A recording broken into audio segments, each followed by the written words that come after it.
Black single dad pays for a homeless girl's room. Next day she shows up with her Korean mafia dad. The cold hit Marcus Cole before the regret did.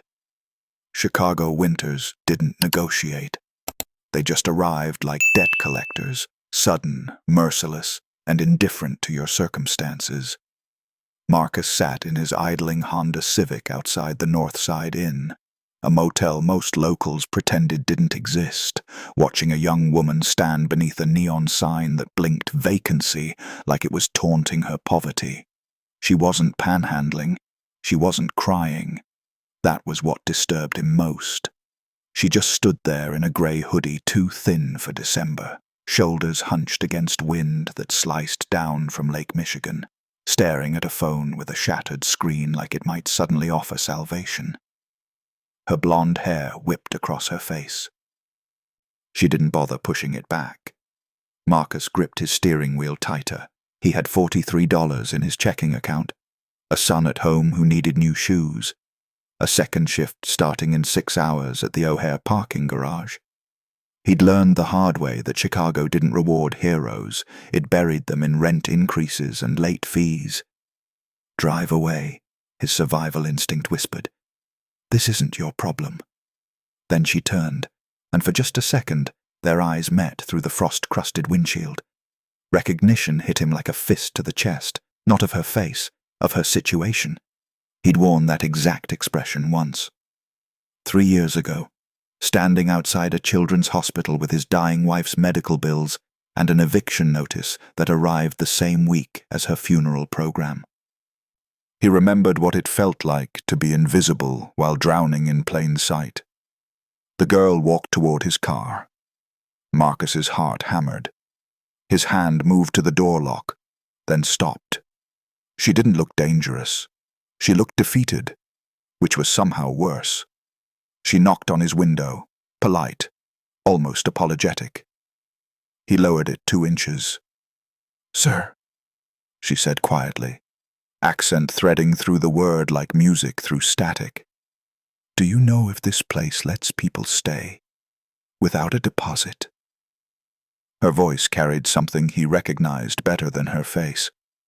The careful pronunciation of someone trying to hide where they came from. The over-politeness of someone who'd learned that survival sometimes meant erasing yourself.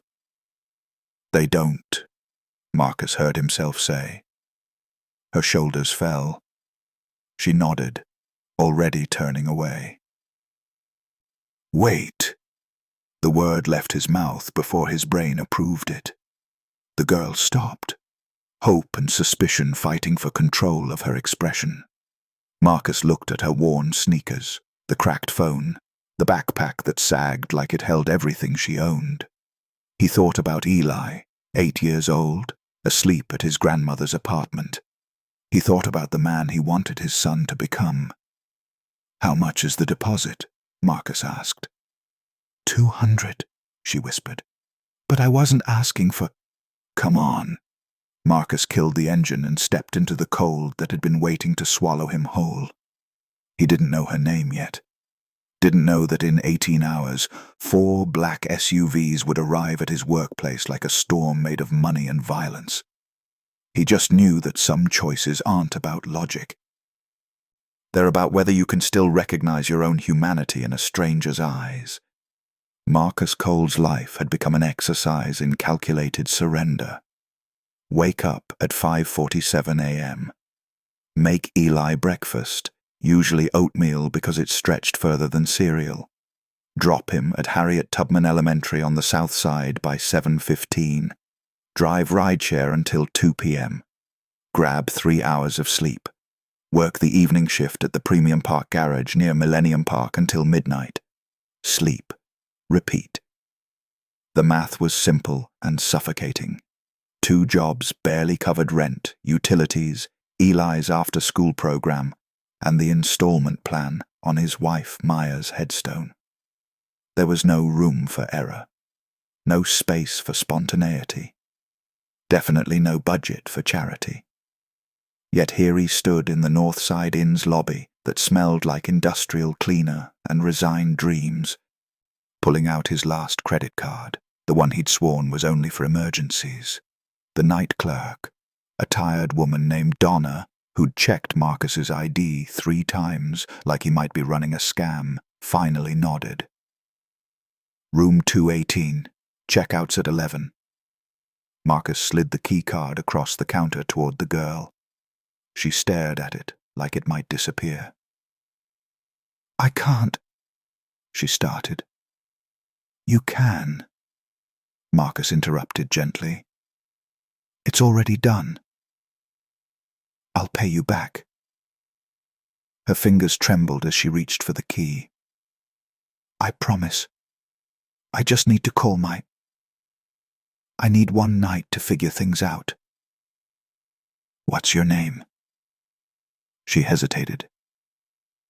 Marcus recognized that pause too, the calculation of whether truth was safe. "Hannah," she finally said. "Marcus." He didn't offer his hand, didn't want to make this transactional. "Get warm, Hannah. Tomorrow can wait." She bowed slightly, a gesture that seemed instinctive, cultural, and whispered something in a language Marcus didn't understand. Then she was gone, disappearing up the stairwell with her backpack and her secrets. Donna watched Marcus with something between pity and confusion. "You know her?" "No." "Then why?" Seemed like the right thing to do. Marcus pocketed his wallet, lighter by 267.50 sounds he absolutely couldn't afford. He walked back to his car, hands shaking from more than the cold. The rational part of his brain was already cataloguing consequences. Overdraft fees, the conversation he'd need to have with his landlord, the extra shifts he'd need to beg for. But there was another part, smaller, quieter, stubbornly alive, that remembered what Maya used to say.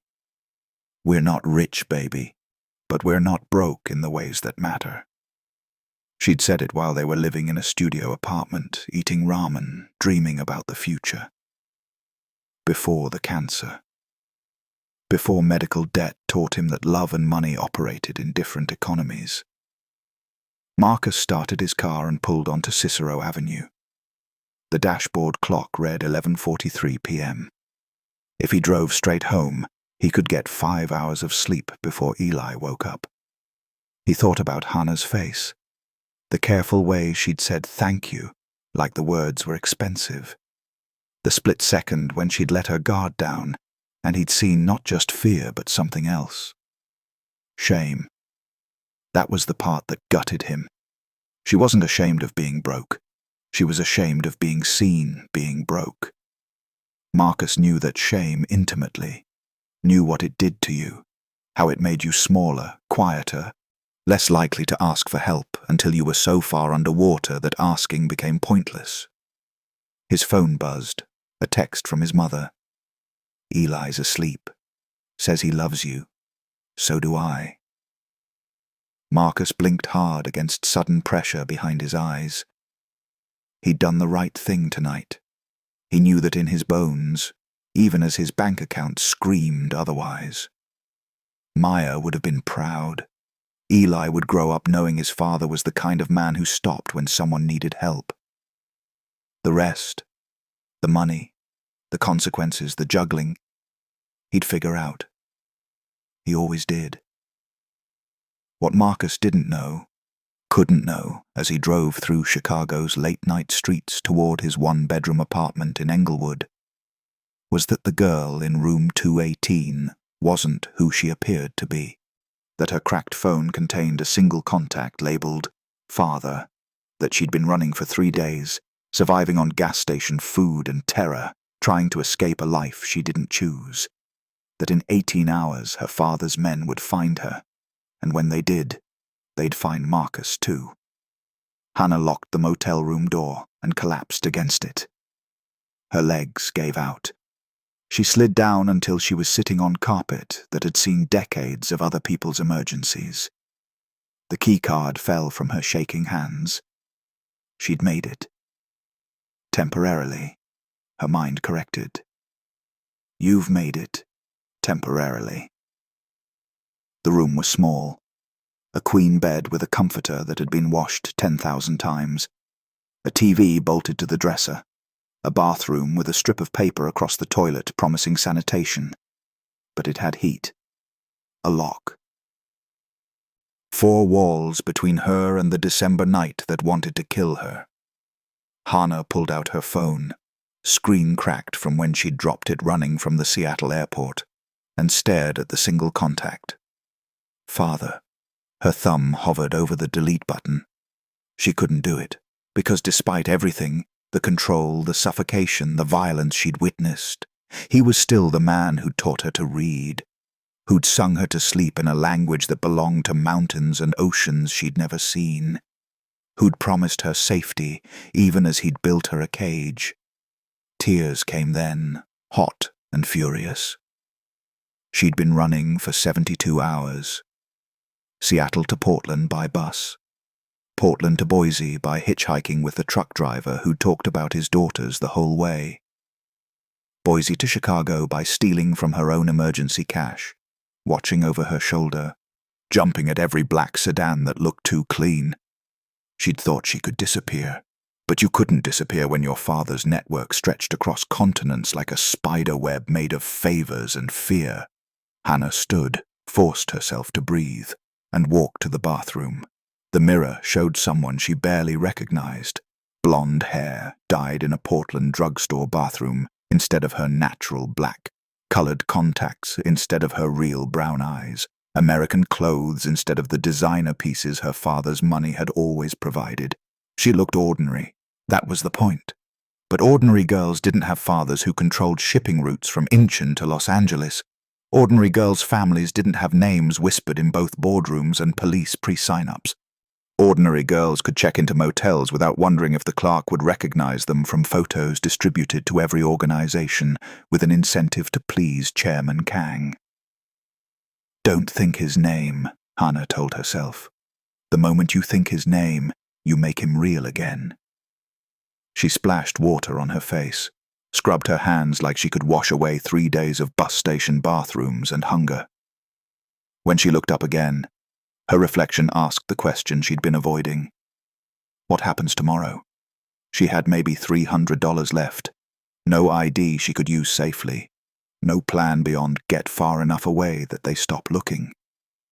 Except they wouldn't stop looking. Men like her father didn't accept defeat. They accepted temporary setbacks, and they allocated resources until problems stopped being problems. Hannah was a problem now. She'd become one the night she'd overheard the conversation in her father's study, the night she'd learned that the legitimate shipping business was cover for something else, that the respectability her family wore like expensive cologne was just another import, just another product moved across borders with the right bribes and the right connections. She'd confronted him. That was her first mistake. She'd told him she wanted out, wanted a normal life, wanted to go to college somewhere her last name didn't open doors or close them. He'd smiled. That was worse than anger. "You are my daughter," he'd said in that voice like silk over steel. "You don't want out. You want not to know. There's a difference." But Hannah did know, and knowing changed everything. So she'd run. A knock at the door froze her blood. "Housekeeping," a woman's voice called. Hannah's heart hammered. It was almost midnight. Housekeeping didn't. "Forgot to bring you towels, honey. Just gonna slip them inside." Relief made her dizzy. She cracked the door, saw Donna from the front desk holding 2 threadbare towels, accepted them with shaking hands. "You okay?" Donna asked, actually looking at her. "Yes, thank you." "That man who paid for your room? Marcus?" Hannah tensed. "He's good people," Donna continued. "I've worked nights here 15 years. You learn to spot the good ones. They're rare." She paused. "Whatever you're running from, I hope one night is enough to figure it out." The door closed before Hannah could respond. She stood there holding towels that smelled like industrial detergent and thought about the man, Marcus, who'd looked at her and seen someone worth helping. Not a commodity, not a liability, just a person in trouble. It had been so long since someone had looked at her like that. Hannah set the towels down, crawled into bed fully clothed, and pulled the covers up to her chin. The heater rattled. Traffic hummed outside. Chicago's night sounds were different from Seattle's, but fear sounded the same in every city.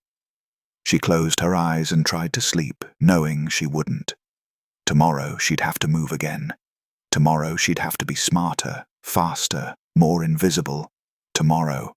But for tonight, she was warm. And that was enough.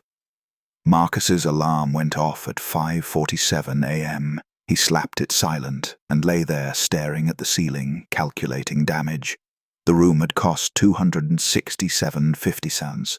His account balance before that expense, 311 down 23s. After 43,073, rent was due in 8 days, $950. His next rideshare payment would hit Wednesday, approximately $380 if he worked 12-hour days. The parking garage paid bi-weekly, $640 after taxes, but that was 10 days out. The math didn't work. It never really worked, but usually Marcus could make it almost work through a combination of hustle, sacrifice, and strategic ignorance of final notices. This month, though, he'd just blown his margin on a stranger. His phone buzzed. Text from his landlord, Mr. Patterson, sent at 6:02 a.m., like the man didn't sleep. Rent due the 1st. No extensions this month. Building inspectors coming. Marcus closed his eyes. "Daddy?" He turned to find Eli standing in the doorway, clutching the stuffed elephant Maya had given him 2 weeks before she died. His son wore Spider-Man pajamas and bedhead and an expression of concern too old for 8 years. "Morning, champ." Marcus sat up, plastering on a smile that felt like lying. "Sleep good at Grandma's?"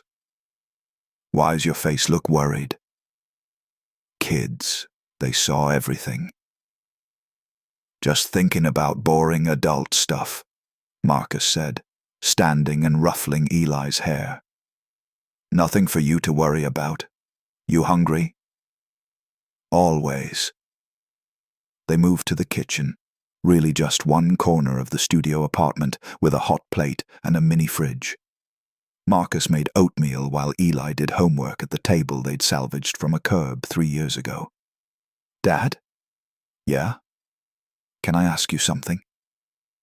Marcus's stomach tightened. Eli used that tone when the question mattered. "Shoot. Why do we have less money than other kids?" The oatmeal suddenly required all of Marcus's attention. He stirred it, buying seconds. "What makes you think that?" "Jamal's mom picked him up yesterday in a new car. And Destiny got Jordans for her birthday. And I heard Mrs. Patterson tell Mrs. Williams that we're always late on rent." Marcus turned off the hot plate, came to the table, sat down across from his son, this brilliant, observant kid who deserved so much more than second-hand clothes and oatmeal for breakfast. "We have exactly as much as we need," Marcus said carefully. "Maybe not as much as we want, but money's not the same as rich, Eli. You know what your mom used to say?" Eli's face softened. He loved when Marcus talked about Maya. "What?" "She said we might not have a big house or fancy things, but we're rich in the ways that count. We got each other. We got people who love us. We got food and a place to sleep." "And I got you," Eli added quietly. Marcus's throat closed. "Yeah, buddy, you got me." They ate breakfast in comfortable silence. Marcus walked Eli to school, watching his son disappear through doors covered in student artwork and inspirational posters. He stood there longer than necessary, wrestling with the question every struggling parent faced. Am I enough? The answer was always the same. I have to be. Marcus drove to his first rideshare pickup, a lawyer heading to downtown from Lincoln Park, the kind of neighborhood where Marcus's entire monthly budget wouldn't cover 1 week's rent. The lawyer didn't make conversation. That was fine. Marcus's mind was elsewhere anyway. He kept thinking about Hannah, about the resignation in her posture, like she'd been carrying weight so long she'd forgotten what straight shoulders felt like, about her accent, carefully hidden but still there in the corners of certain words, about the way she'd bowed, so automatic it was clearly cultural, and the shame that had flashed across her face when she realized she'd done it. Marcus had grown up in Englewood when it was rougher than it was now. He'd learned early that poverty came in different flavors. There was born into it poverty, which was what he knew, and there was fell into it poverty, which hit different, carried its own special kind of grief. Hannah seemed like the second kind. Between rides, Marcus checked his bank account. Still $43.73. He had half a tank of gas. If he worked straight through until 2 p.m., he could net maybe another $100. It still wouldn't be enough. At 1:30 p.m., he got a ping for a pickup at O'Hare. Airport runs paid better.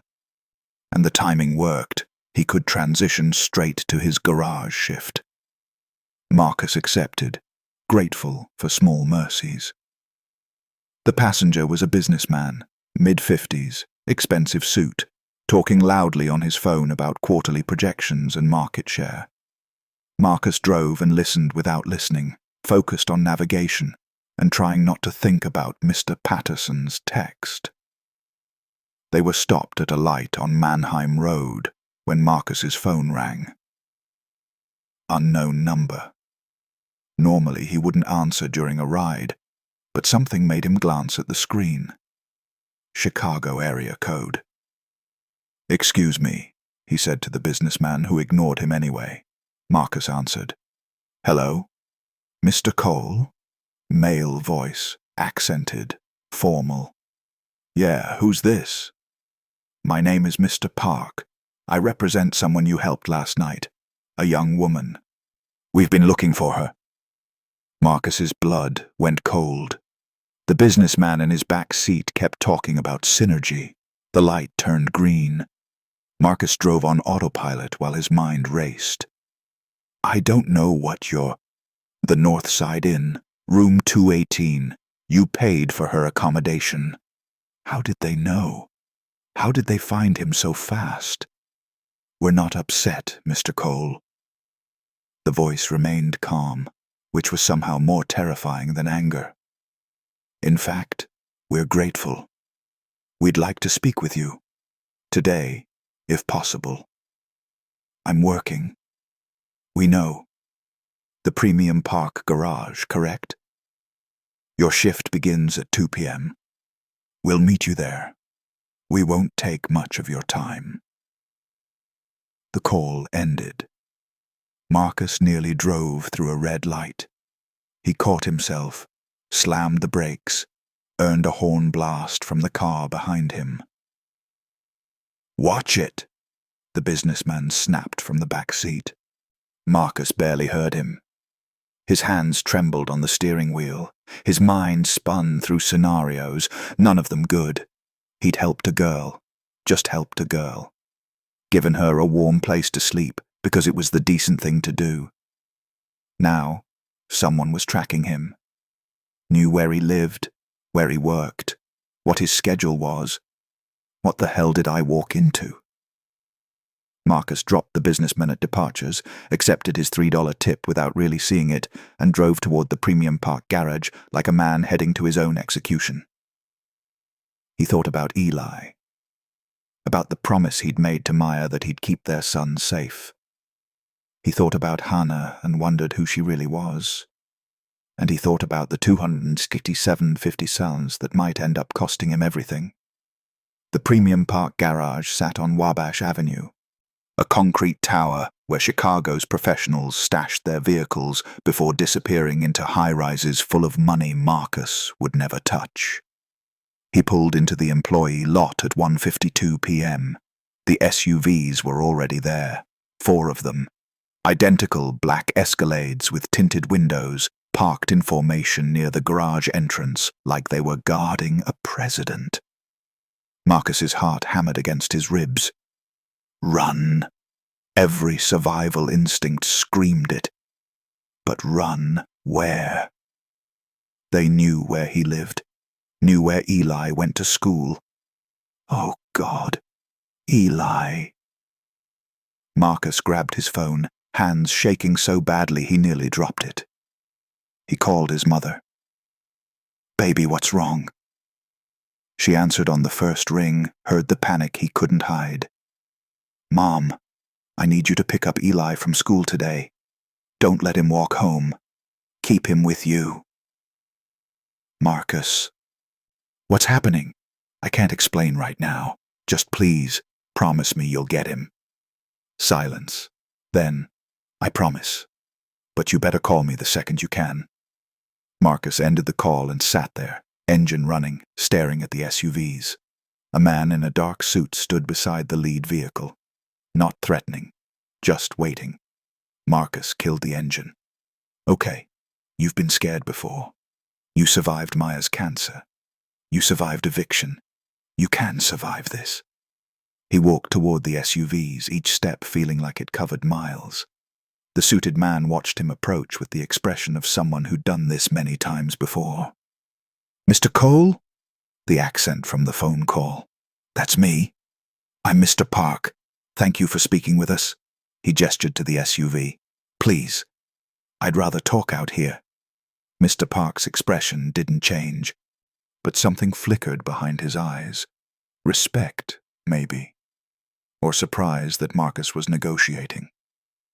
"Of course. Would you prefer somewhere more private? Perhaps inside the garage?" Marcus glanced toward his workplace.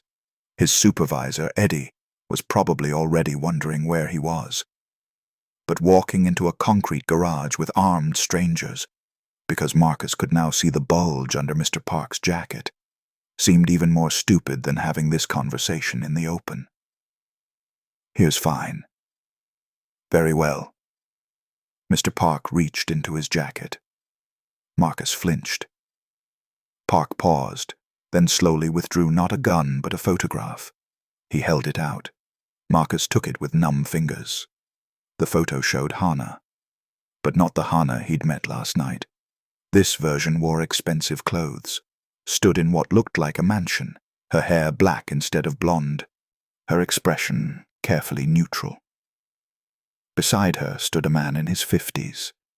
Sharp suit, harder eyes, the kind of face that belonged to someone who expected obedience. "That's Chairman Kang," Park said quietly. "Her father." Marcus looked up from the photo. "Chairman?" "He prefers that title. He's a businessman. Import-export. Very successful."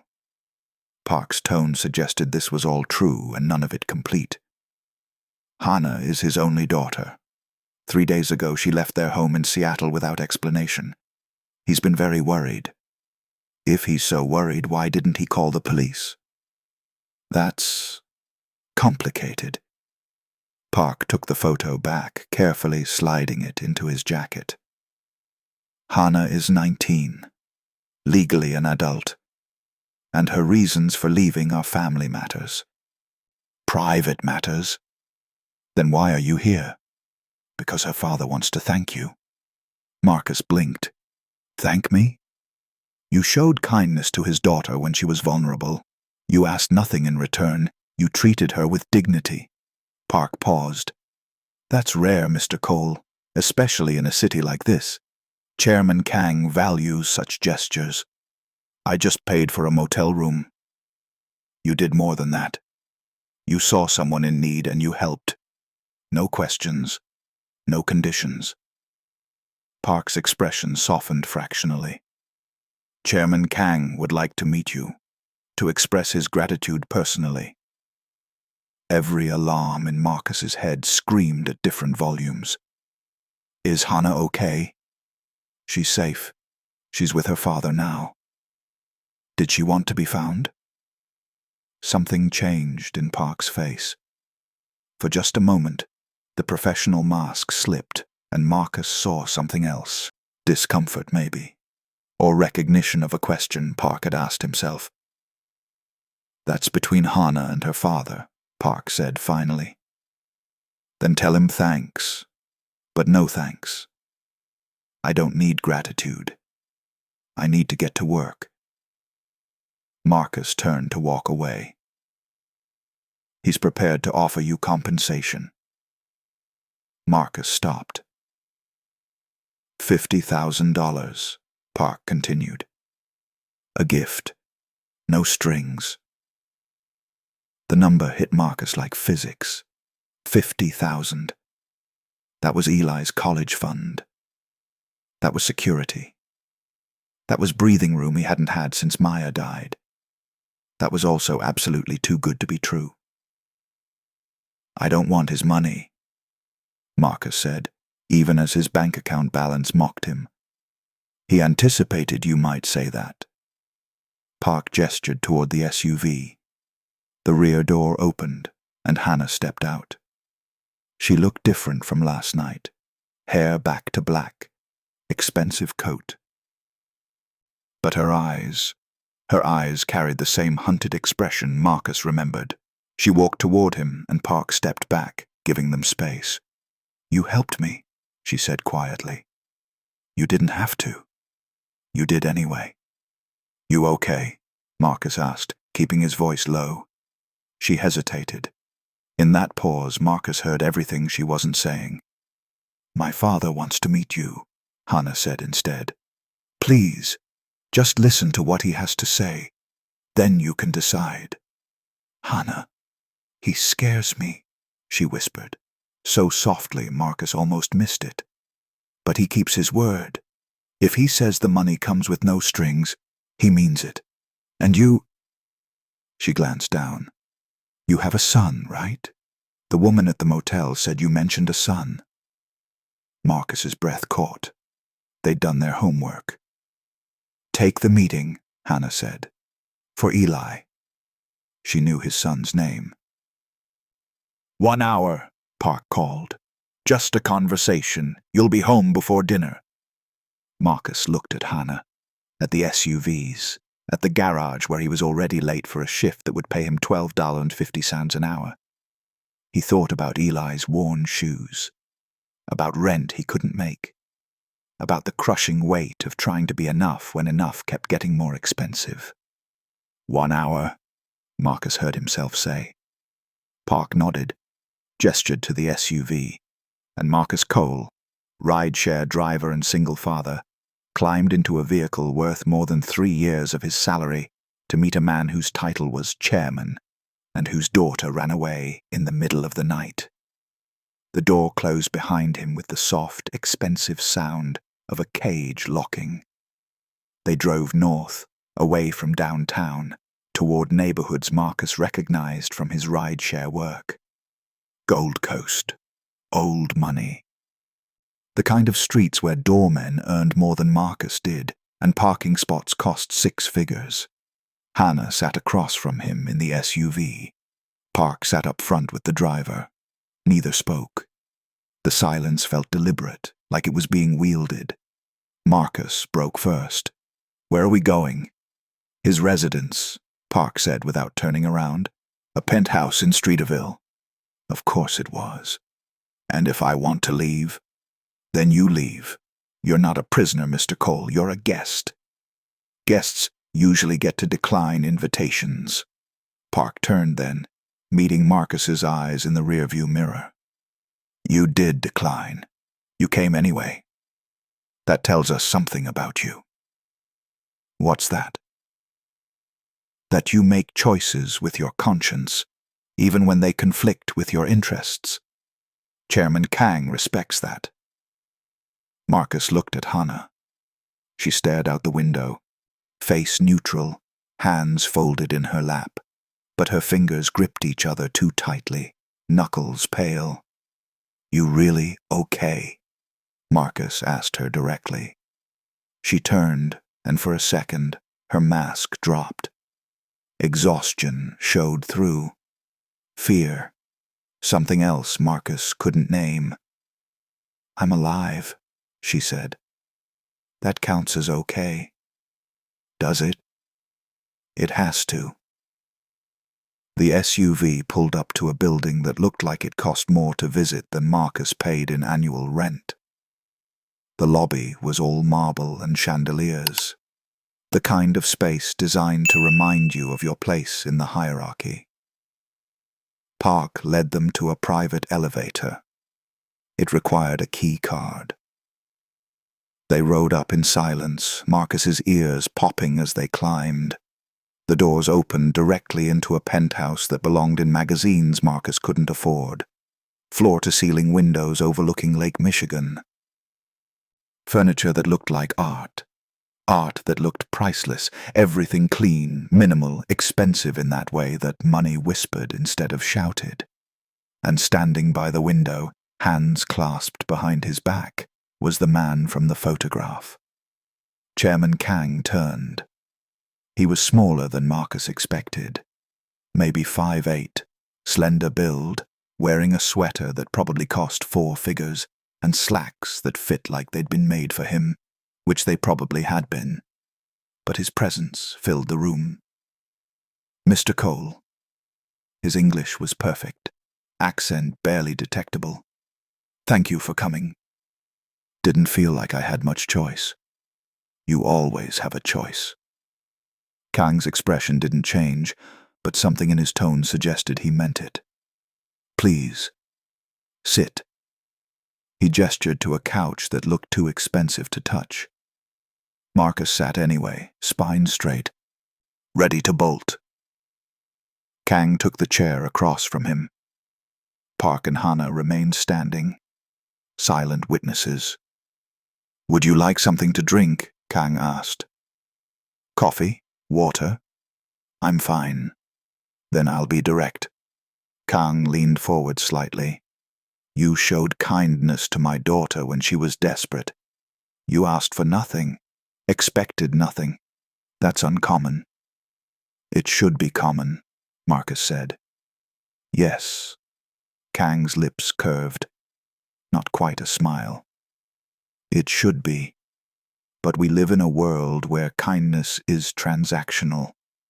People help because they want something in return. You didn't. Why?" "Because she needed help." "That's all?" "That's enough." Kang studied him for a long moment. Marcus felt X-rayed, his whole life examined and catalogued. "You have a son," Kang said. It wasn't a question. Marcus's jaw tightened. "Yeah. 8 years old, Eli. Attending Harriet Tubman Elementary, living with you in Englewood. Mother deceased 3 years, cancer. You work 2 jobs, still struggling. Medical debt, rent perpetually late, bank account currently at..." Kang paused, as if checking mental notes. $43.73. Heat flooded Marcus's face. Rage and humiliation tangled together. "You had no right." "You're correct," Kang interrupted calmly. "I had no right. But I needed to understand who you are. Not your credit score, not your tax returns. Who you are. And what I learned is this. You're a man who sacrifices constantly, who works himself to exhaustion, who loves his son more than comfort, and who, when presented with someone else's suffering, chose to add to his own burden rather than look away." Marcus's hands clenched into fists. "Is there a point to this?" "The point is that character matters. I've met many wealthy men who think their money makes them worthy. I've met powerful men who confuse dominance with strength. But true character, the kind that acts without audience, that's rare, precious." Kang leaned back. $50,000. That's what I'm offering. A gift for your kindness. I don't want your money. No, Kang agreed. You don't. That's precisely why I'm offering it. Men who want money make different calculations. They negotiate. They angle. You walked away. That tells me you can't be bought. Which, ironically, is why I trust you with this gift. Marcus shook his head. Nothing's free. What's the catch? There's no catch. But there is a truth you should understand. Kang's expression remained perfectly neutral, but his eyes hardened. I'm not a good man, Mr. Cole. My businesses are legitimate, but the world I operate in, not always legal, not always kind. I've made choices that kept my family safe and made other people unsafe. I've built an empire on knowing when to be generous and when to be ruthless. The room felt colder suddenly. Hannah ran because she learned this about me, Kang continued. She saw the reality beneath the surface and it frightened her. So she tried to disappear, to become someone else, to escape the protection I've given her by simply not needing it anymore. Marcus glanced at Hannah. She stood perfectly still, face blank, but her eyes glistened. But she forgot something, Kang said softly. The world is cruel to young women alone, especially ones who look like they have something to lose. You reminded her that kindness exists, that not everyone wants to exploit vulnerability. For that, I'm grateful. If you're grateful, let her go. The words left Marcus's mouth before his brain could stop them. Silence. Kang's expression didn't change, but the temperature in the room dropped another 10 degrees. Park shifted slightly. Hannah's breath caught. Excuse me? Kang's voice remained calm. Too calm. She ran for a reason, Marcus pressed, knowing he was probably signing his death warrant. She's 19, an adult. If she wants to leave, that's her choice. You presume to understand my daughter's choices? I understand what I saw. She was scared. She needed help. Now she's back and she's still scared. Marcus met Kang's eyes. If this is what gratitude looks like in your world, I don't want any part of it. The silence stretched so long Marcus could hear his own heartbeat. Then Kang did something unexpected. He laughed, not cruel, not mocking, genuine amusement. You have courage, Kang said. Foolish, perhaps, but courage nonetheless. He stood, walked to the window, looked out at the lake. Hannah is my daughter, my only child. Her mother died when she was 6. I've protected her ever since, gave her everything, safety, education, opportunity. And you're right, she's afraid, but not of me. She's afraid of herself, of the blood she carries, of the world she was born into and can't escape simply by dyeing her hair. Kang turned back to Marcus. I'm not holding her prisoner. She can leave any time. But the moment she does, she's vulnerable again. And there are men in this world far worse than me who would see a young woman with my last name as leverage, as a target, as a commodity. So I offer protection even when she resents it. That's what fathers do. Fathers also listen, Marcus said quietly. Kang's jaw tightened, but he didn't argue. Take the money, Mr. Cole.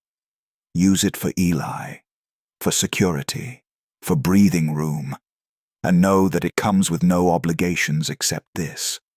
Remember that one act of kindness mattered. That you saw my daughter as human when the world was teaching her to be invisible. That memory. That's what I'm paying for. Not your loyalty, not your silence, just your continued belief that kindness counts. Marcus looked at Hannah one last time. She nodded, so slightly he almost missed it. Okay, Marcus said. But I have one condition. Kang raised an eyebrow. You're negotiating now? Not negotiating, requesting, Marcus stood. Hannah gets my number. If she ever needs help again, needs someone to talk to who's not in your world, she can call. No strings, no reports back to you. just a friendly voice. Kang studied him for a long, dangerous moment. Then he smiled, genuinely. Agreed.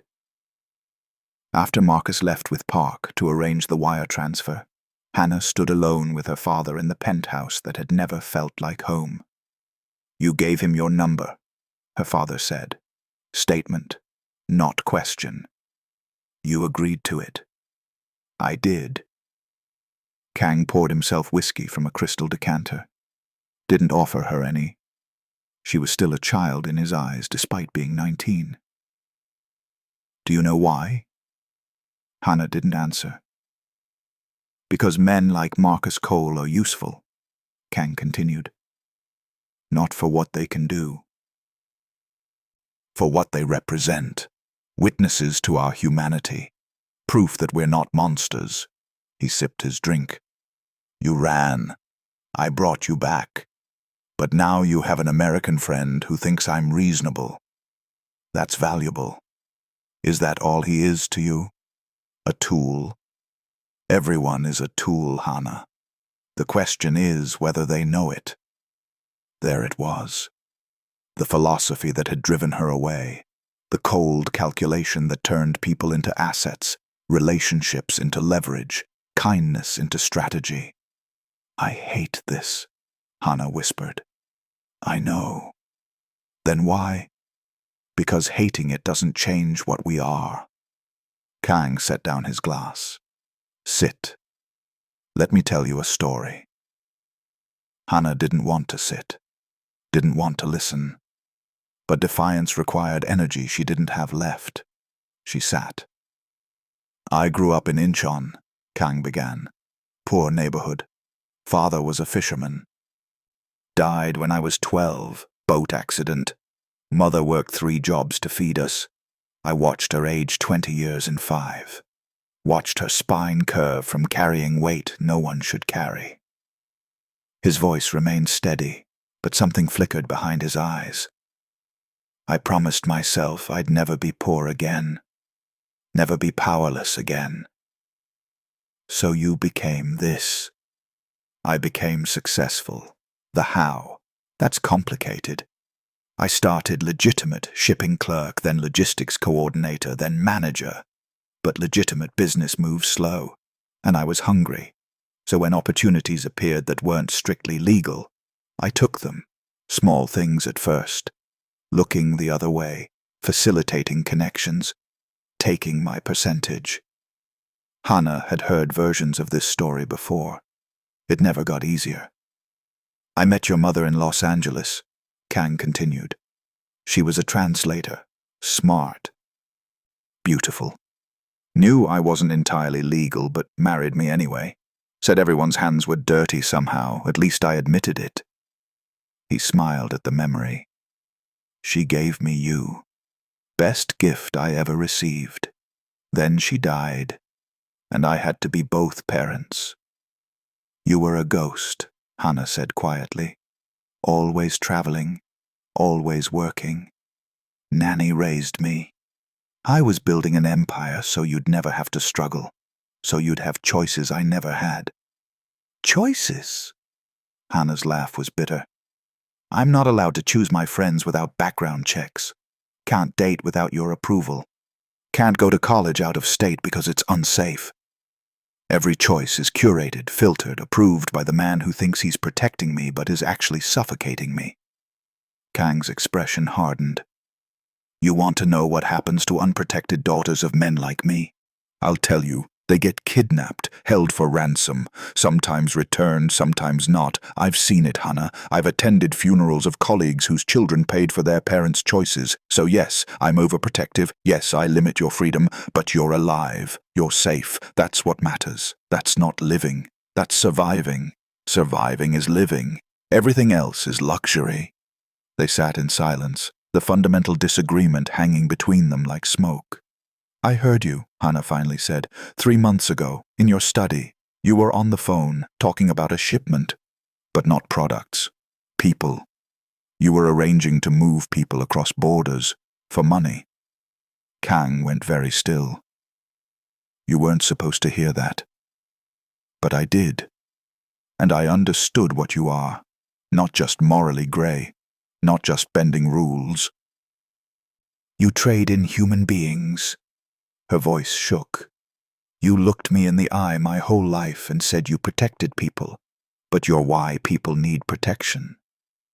The world is more complicated than your ethics textbooks suggest. Don't condescend to me.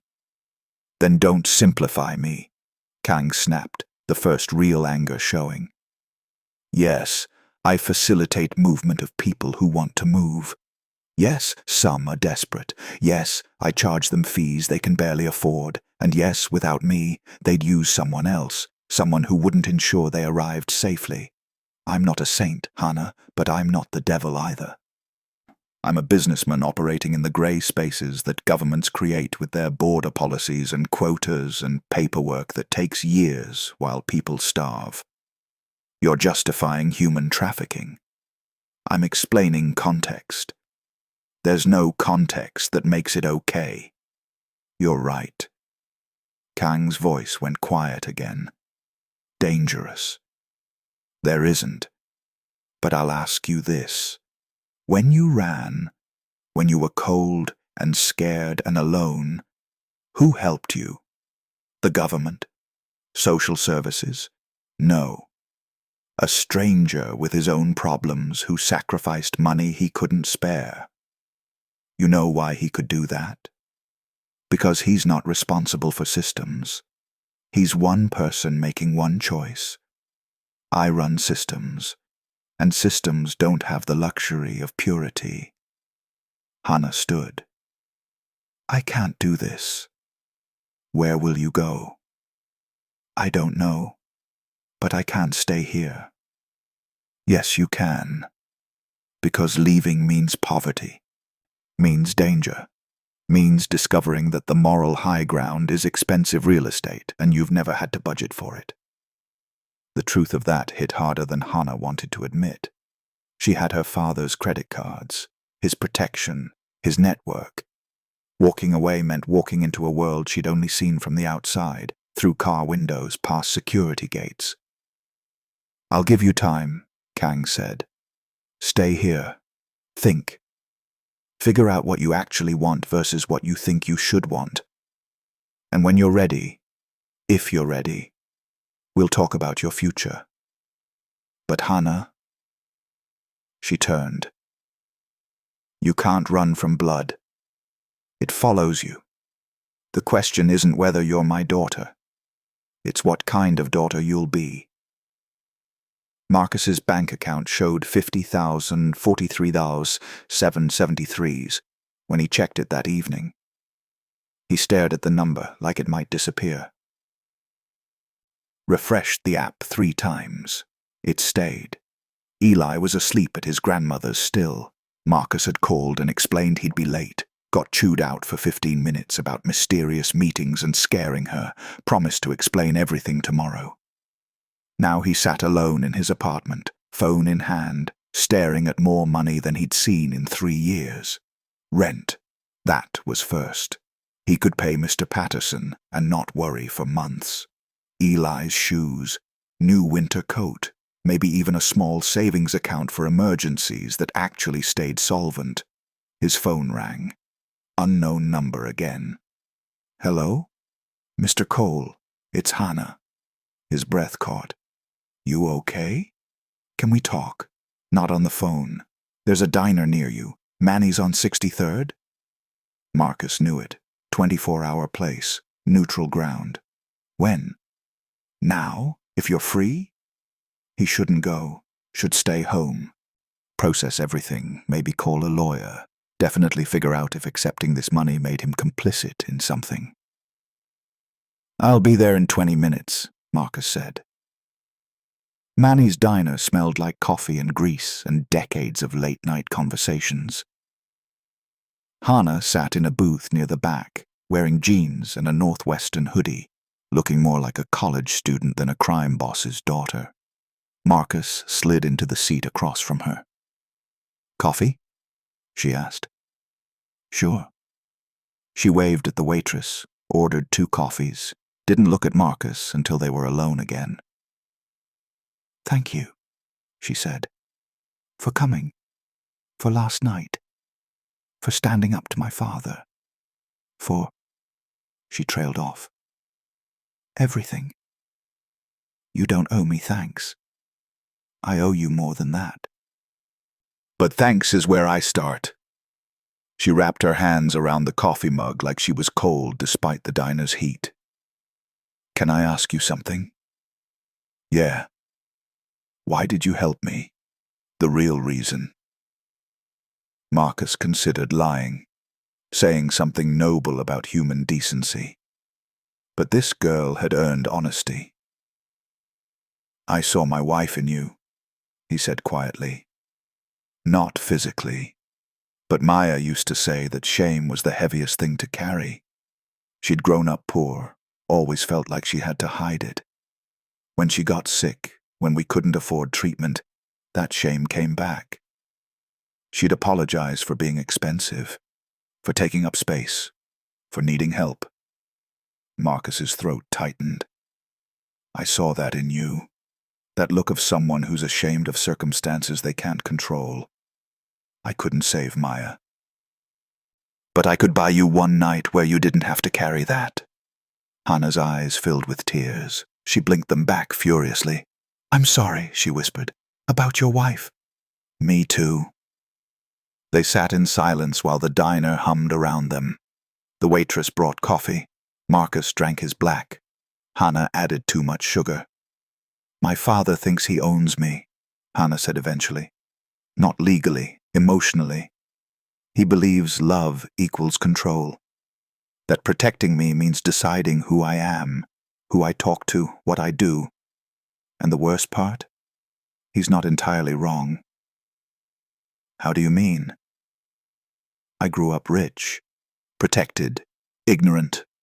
I've never had a real job, never paid a bill, never had to choose between food and rent.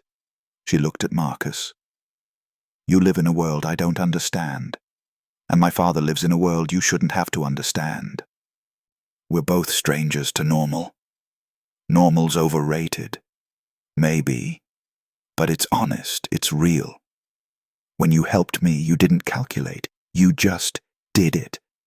That's not how my world works. Everything's transactional. Everything's leverage.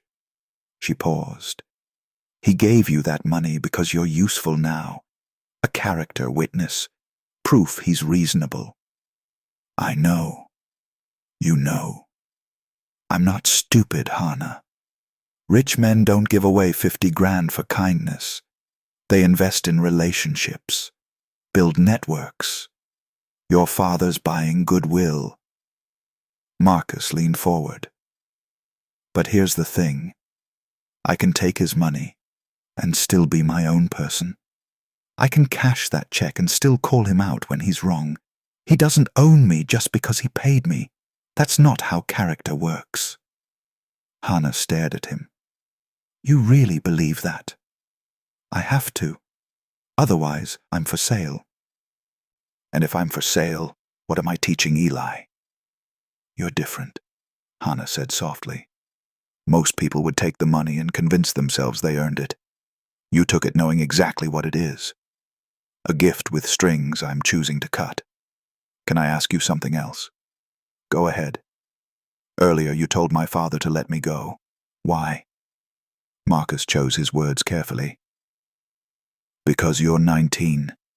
You should be making mistakes, figuring out who you are, dating the wrong people, picking the wrong major, failing and learning.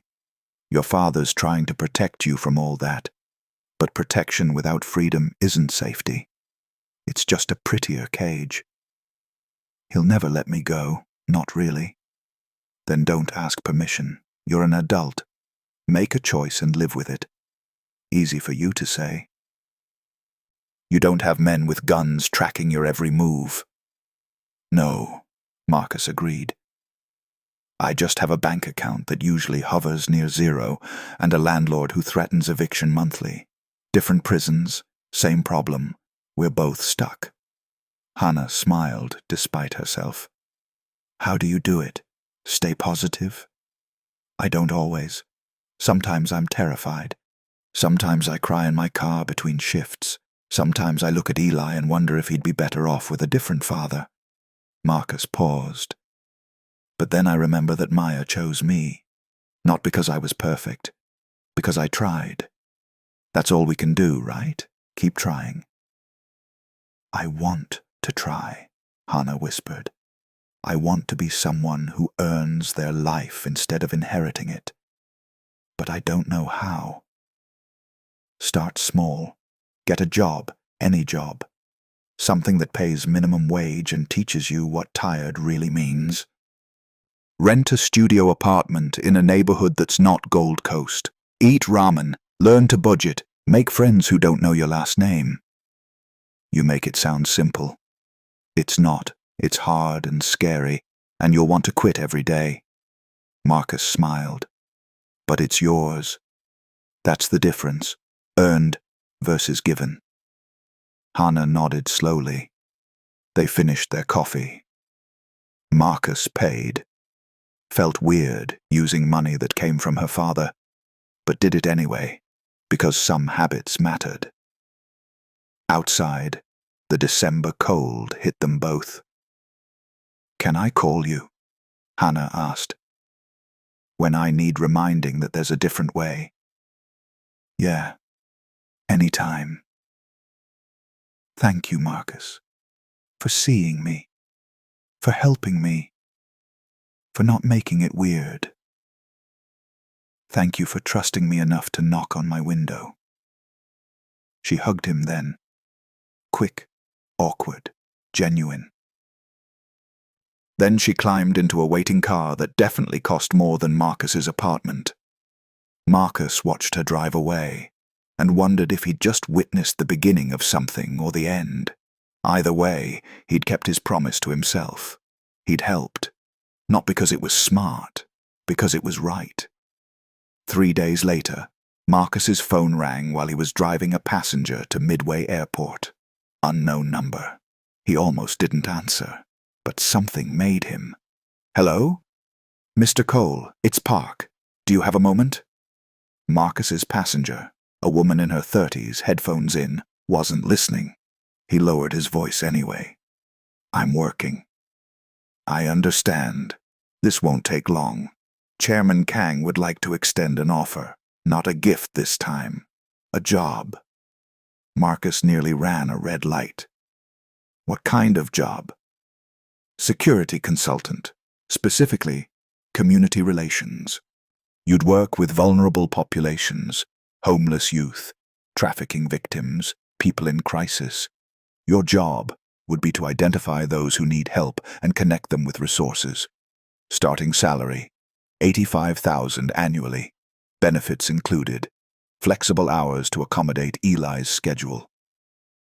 The number hit Marcus like a truck. 85,000. That was security. That was college savings. That was a life where he didn't have to choose between groceries and gas. Why me? Because you see people others ignore. Because you act without calculating. Because Chairman Kang believes the best security doesn't come from guns. It comes from loyalty earned through genuine care. Park paused. He's building something, Mr. Cole. A network of people who matter because they're good, not because they're connected. You'd be part of that. And what does he get? Goodwill. Intelligence. Early warning when vulnerable people are being exploited by his competitors. Make no mistake, this isn't purely altruistic. But it is real. You'd actually help people. That's not a cover. That's the job. Marcus pulled up to the airport. His passenger got out, left a $3 tip, disappeared into the crowd. I need to think about it, Marcus said. Of course. Take your time. But Mr. Cole, consider this. You're already helping people. You've been doing it your whole life. This would just pay you fairly for it. Park ended the call. Marcus sat in the passenger loading zone, ignoring the airport security waving him to move, thinking about what $85,000 meant. It meant Eli could do sports, could have tutors, could go to college without crushing debt. It meant Marcus could breathe, but it also meant working for a man who trafficked people, who operated in grey areas that weren't grey at all if you looked closely enough. Could Marcus take money from that and still sleep at night? His phone buzzed. Text from Hannah. "Did my father call you?" Marcus typed back. "His guy did. Job offer. I told him to leave you alone. What do you think I should do?" 3 dots appeared, disappeared, appeared again. "I think you should do what lets you look at Eli without shame, whatever that is." Marcus stared at the message. Then he drove home, picked up his son from his mother's place, and sat Eli down at their salvaged kitchen table. "Buddy, I need your opinion on something." Eli looked up from his homework, instantly serious. "Okay. If someone offered Dad a job that paid really well, enough that we could move to a better place, enough that you could have new things, but the person offering is complicated, maybe not entirely good, should Dad take it?" Eli frowned, thinking hard. "What does complicated mean?" "It means they do good things and bad things. They help some people and hurt others." "Do you have to do bad things for the job?" "No, I'd be helping people. That part's real." "Then I think—" Eli paused.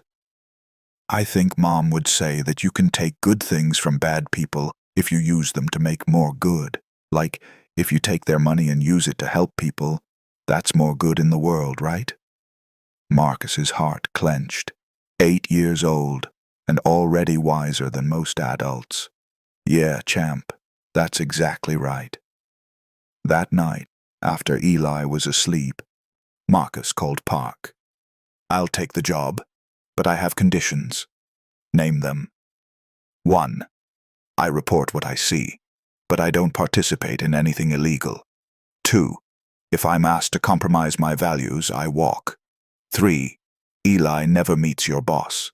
He stays separate from all of this. Agreed. Just like that? Chairman Kang expected those exact conditions. He said if you didn't make them, he'd reconsider the offer. Park's voice carried something like respect. "You start Monday. I'll send details." Marcus ended the call and sat in the dark, wondering if he'd just made the best decision of his life or the worst. Either way, it was made. And like everything else, he'd live with the consequences. 6 months later, Marcus stood in the doorway of his new apartment in Hyde Park. 2 bedrooms, actual closets, a kitchen where all the appliances worked, and watched Eli arrange his books on shelves they'd bought from IKEA. "Dad, can Jamal sleep over this weekend?" "Sure, buddy." "And can we order pizza? The good kind?" Marcus smiled. "Yeah, we can afford the good kind now." Eli grinned and returned to his organizing, humming something off-key. Marcus's phone buzzed. Text from Hannah. "Coffee? Manny's? 20 minutes? See you there." Hannah looked different now. She'd cut her hair short, wore thrift store clothes, had dark circles under her eyes that came from working double shifts at a non-profit downtown. She'd moved out of her father's penthouse 3 months ago, gotten a studio in Pilsen, started volunteering with trafficking victims, then got hired part-time. Her father called once a week. She answered once a month. "You look tired," Marcus said, sliding into their usual booth. "You look happy." "I am, mostly." Marcus ordered coffee. So did Hannah. "How's the job?" "Hard. Important. Underpaid." She smiled. "I love it." "Your dad still angry?" "Disappointed. Which is worse, but he's coming around. I think he respects that I actually did it. Left. Survived. Didn't come crawling back." Hannah paused. "He asked about you last week. Yeah? Wanted to know if you were happy with the position. I told him you're the best thing that's happened to his organization in years. She met Marcus's eyes. It's true.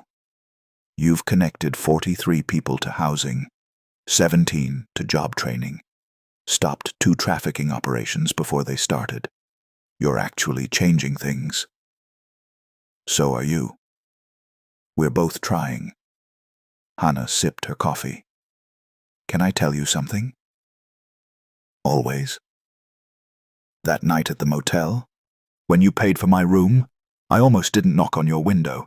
I stood there for 10 minutes trying to decide if asking for help made me weak or smart. And then I thought, what would it cost me to ask? Just pride. And what would it cost me not to? Maybe my life. Sounds like you made the right choice. We both did. Hannah smiled. You taught me that kindness isn't weakness. It's the hardest kind of strength, because it requires believing people matter even when the world says they don't.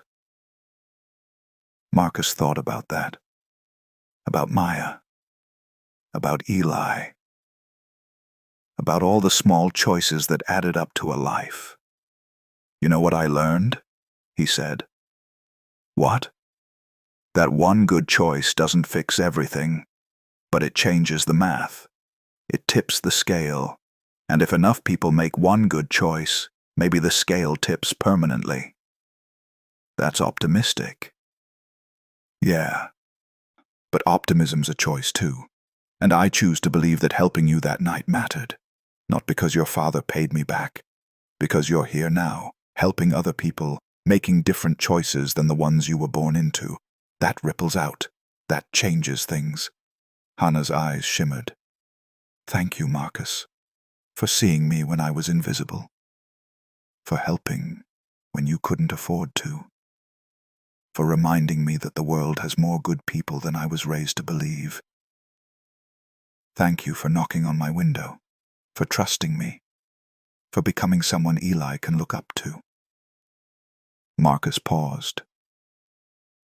He asks about you sometimes, wants to know when his friend Hannah's coming over. I'd like that, if it's okay. It's more than okay.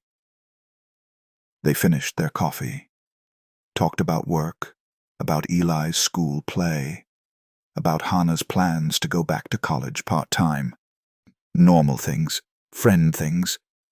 Outside, December had returned, another Chicago winter.